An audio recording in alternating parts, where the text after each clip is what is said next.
Welcome to future classes academy. आज हम लोग पढ़ेंगे विटामिन के बारे में। पहले इसमें जानेंगे कि इसका रासायनिक नाम क्या होता है, ये घुलनशीलता के आधार पर कितने प्रकार के होते हैं और इसके प्रमुख स्रोत क्या हैं, और इसकी कमी से होने वाले रोग के बारे में हम लोग आज पढ़ेंगे। तो सबसे पहले जानते हैं कि विटामिन और समान परिचय इसका और इसका इतिहास क्या है। सबसे पहले ये जानेंगे कि विटामिन होता क्या है। विटामिन ऐसे कार्बनिक पदार्थ होते हैं, ऑर्गेनिक कंपाउंड होते हैं, जो हमारे शरीर को सीधे ऊर्जा प्रदान नहीं करते हैं, परंतु उपापचय क्रियाओं में हेल्प करते हैं, मेटाबॉलिज्म में हेल्प करते हैं। ये हमारे शरीर में विभिन्न रोगों से सुरक्षा प्रदान करते हैं। और इसकी खोज किसने किया था और क्या हमारे बॉडी के लिए क्यों आवश्यकता है इसकी प्रथम खोज, विटामिन की प्रथम खोज हाफकिंस ने द्वारा की गई थी।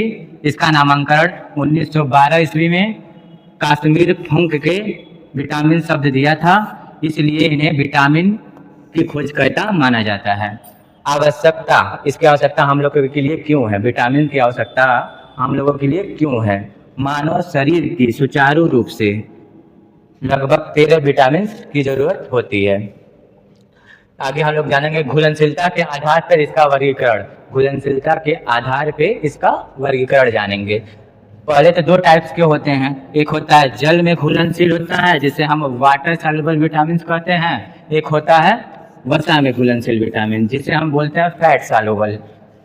जल में घुलनशील विटामिन दो प्रकार के होते हैं, एक बी होता है और एक सी होता है, और वसा में घुलनशील विटामिन 4 होते हैं। और कौन कौन से होते हैं? ए होता है, डी होता है, ई होता है और के होता है। तो सबसे पहले हम ये जानेंगे जल में घुलनशील विटामिन के बारे में। यह जल में आसानी से क्या होते हैं, घुल जाते हैं।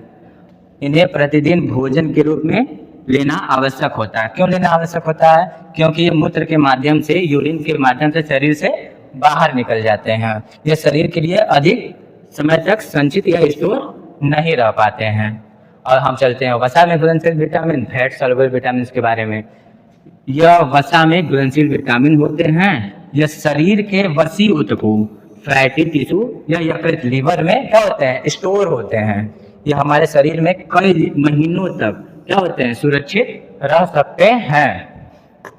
अगला पढ़ेंगे विटामिन ए के बारे में। बारी बारी से हम लोग विटामिन के बारे में पढ़ा जाएगा। विटामिन ए, इसका रासायनिक नाम क्या होता है? इसका रासायनिक नाम होता है रेटिनॉल। क्या होता है? रेटिनॉल। इसका मुख्य स्रोत क्या है? इसका मुख्य स्रोत किसमें मिलता है, कहाँ कहाँ विटामिन ए पाया जाता है? पहला तो पाया जाता है सबसे सर्वाधिक मात्रा में गाजर में पाया जाता है। और कहाँ पाया जाता है?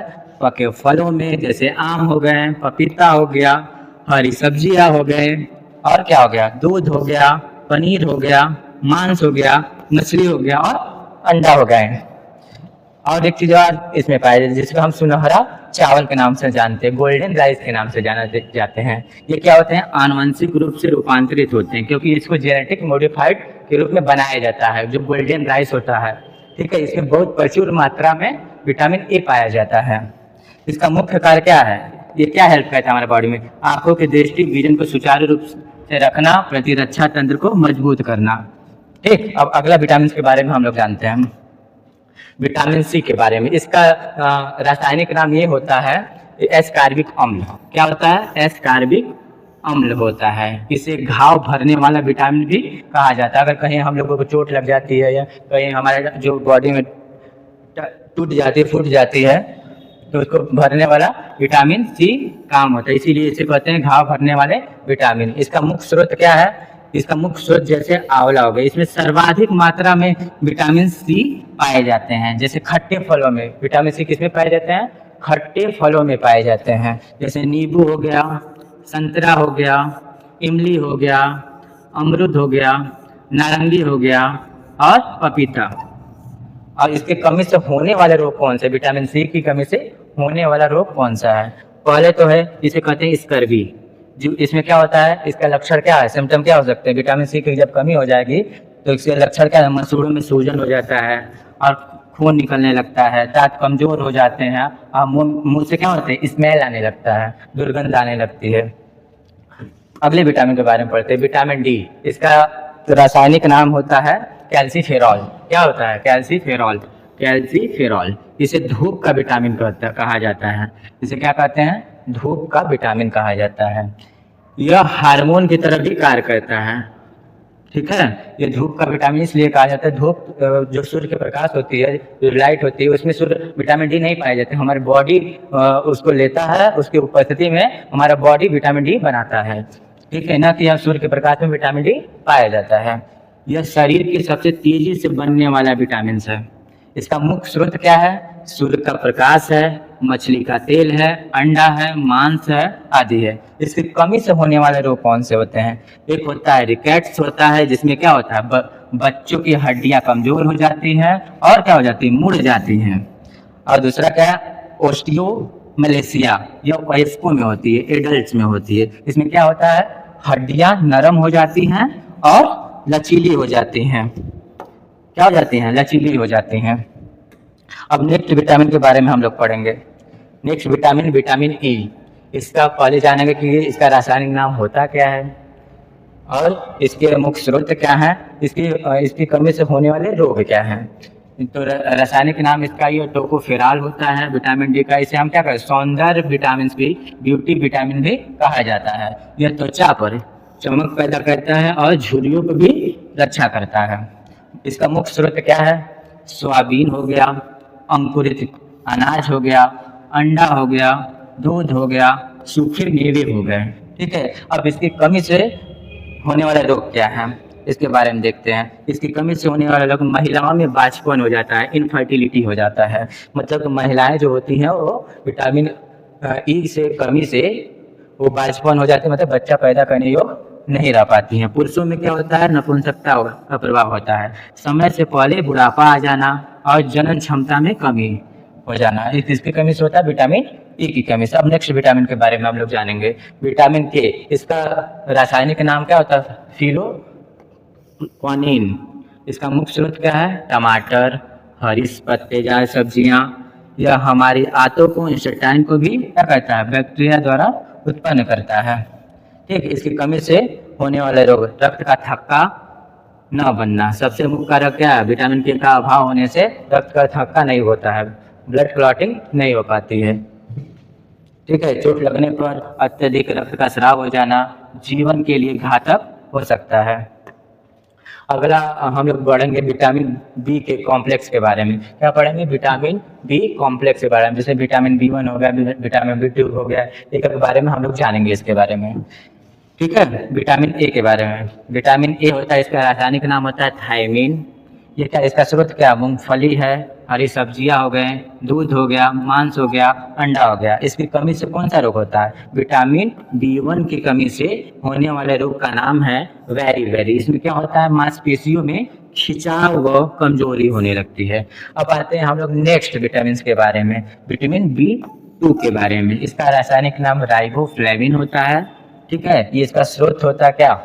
केला हो गया, हरी सब्जियां हो गई, दूध हो गया, मांस हो गया, अंडा हो गया। इसकी कमी से कौन सा रोग होता है? इसमें कमी से कौन सा रोग होता है? जीभ में छाले पड़ जाते हैं और क्या होता है? ओठों व त्वचा का फट जाना, किसकी कमी से होता है?